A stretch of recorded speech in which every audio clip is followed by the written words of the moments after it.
This is chapter 4.5, sketching rational functions, and at the request of our class, many students have wanted to see example number 9, which I did not have time to show in class. So we're going to follow the steps that I've requested you follow to graph these. So we're going to start with finding the domain. And the domain of this function means they want us to look for any breaks in our graph, and we know that that's going to happen when my denominator is 0. So I'm going to set my denominator equal to 0, which tells me that x equals 1 is giving me some kind of discontinuity. I know that it's either going to be a removable discontinuity or a vertical asymptote, and I'm not seeing anything cancel on top and bottom. So I know it is actually a vertical asymptote. So in terms of writing our domain, it would be everything but 1. So I'm going to write negative infinity to 1, 1 out to infinity. And then while I'm here, since I know I'm going to have to identify my vertical asymptotes, and I just did it, I'm going to identify x equals 1 as my equation of my vertical asymptote. To find your x-intercept, we are going to set y equal to 0. So 0 equals x over x minus 1. And you can either set the numerator equal to 0 or cross multiply. So we would have 0 equals x, so my x-intercept is 0, 0. For my y-intercept, I'm going to substitute 0 in for x. That should really give me the same answer. So we would have 0 over 0 minus 1, which is 0. For my horizontal asymptote, I am comparing the degree in the top and the bottom. When they are the same degree, power of 1, you're going to grab the coefficients in front, which would be 1 over 1. So that is going to be an equation, y equals 1 over 1 or y equals 1. Remember, if your numerator has a greater degree, there is no horizontal asymptote. If your denominator has a greater degree, the asymptote is y equals 0. All right, we are ready for our first derivative. So I'm going to use my quotient rule. So low d high, so low would be x minus 1. D high, derivative of 1x would be 1. Minus high, which is x. D low, so the derivative of the bottom is 1. All over the bottom squared. And I'm just going to clean that up a little bit here. So x minus 1 minus x over x minus 1 squared. My x's here are going to cancel. So my most cleaned up version of my first derivative is negative 1 over x minus 1 squared. At this point, I know I am setting this equal to 0, and I am looking for two things. I am looking for where my derivative is equal to 0 and where my derivative does not exist.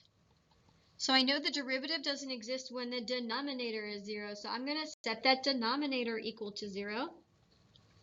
And that power of 2 just means there's 2 of the same factor. So I just grabbed one of them and set that equal to 0. And my derivative is equal to 0 when this whole expression equals 0. That happens when the numerator is 0. Or you could cross multiply, however you want to do it. We get 0 equals negative 1, and there is no value to solve for. So I don't have any critical values from that. So my only critical value here is x equals 1. I'm going to substitute numbers in around 1. So if I substitute in a 0, I would have negative 1 on top. 0 minus 1 is negative 1 squared, positive on the bottom. So a negative over a positive is a negative. Let's substitute 2 in. So we would have a negative on top. 2 minus 1 is positive. Squared is a positive, so that would also be negative. So I'm going to identify my increasing, decreasing intervals, my local maxes, my local mins. And I know that anywhere that my first derivative, remember that's what I was substituting into here, was first derivative. Anywhere the first derivative is negative, this is a decreasing function. So this is decreasing from negative infinity to 1.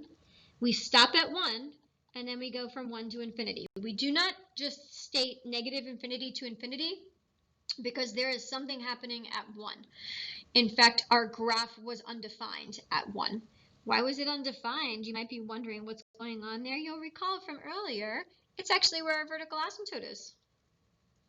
So let's continue.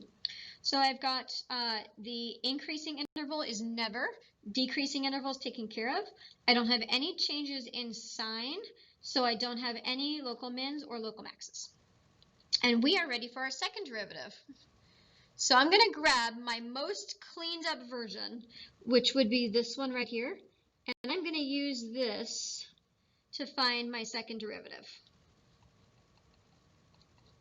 So I'm going to use the quotient rule again. So low d high, so low is x minus 1 squared, d high, so the derivative of negative 1 is 0, minus high is negative 1, d low, I've got a little chain rule there, so the 2 is going to come to the front, the x minus 1 carries down, power drops down from a 2 to a 1, times the derivative of x minus 1, which is 1.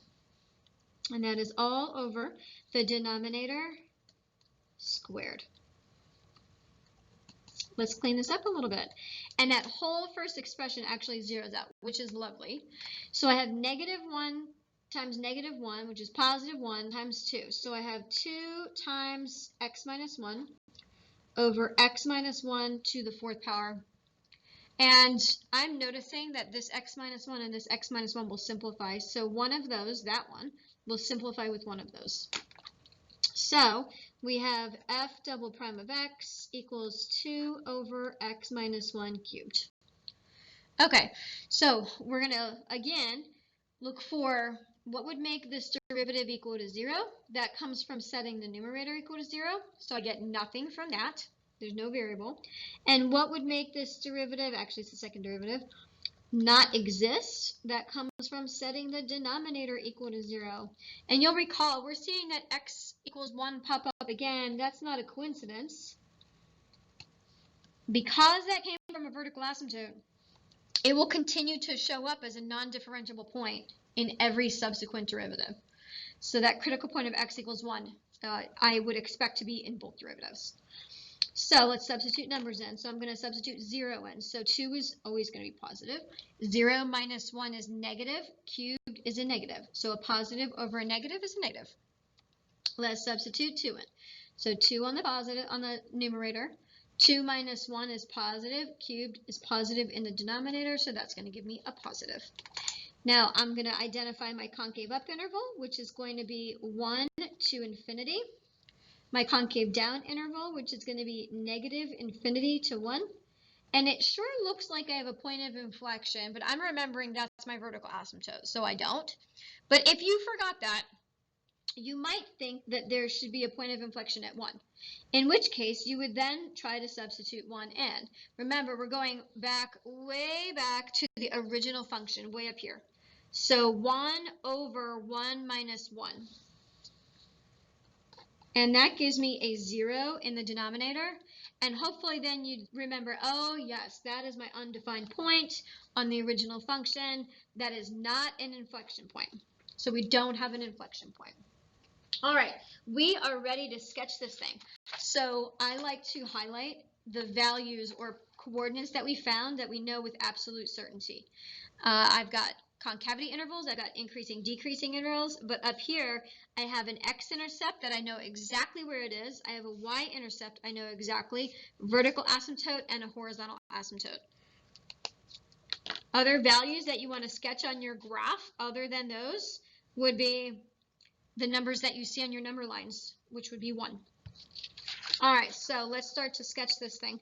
So I know that on my xy coordinate plane, I am absolutely going to want to see 1 on both x and y. So I'll use pink to sketch this. So I have a point, going back to the beginning here, I have a point at 0, 0. It is my x-intercept and my y-intercept. I have a vertical asymptote at x equals 1. I have a horizontal asymptote at y equals 1. Without even looking at the first derivative, I already have a really good idea of what this is going to look like. I think that I should have a branch up top, because if I had a branch on the bottom, I would see an x-intercept in here. So I already think I have a branch on the upper right. And then if I had a branch on the upper left, I probably would see it cross over here. Now it could be tapping down and skimming the x-axis and coming back up. So I do, in fact, want to check my increasing, decreasing, and concavity. I'm guessing more likely it's a branch on the bottom left. So let's take a look at our intervals. So this function is decreasing from negative infinity to 1, so everywhere here, and then from 1 to infinity. Well, that definitely confirms what I thought. Decreasing function would have to look like this, and a decreasing function would definitely be a branch on the upper right.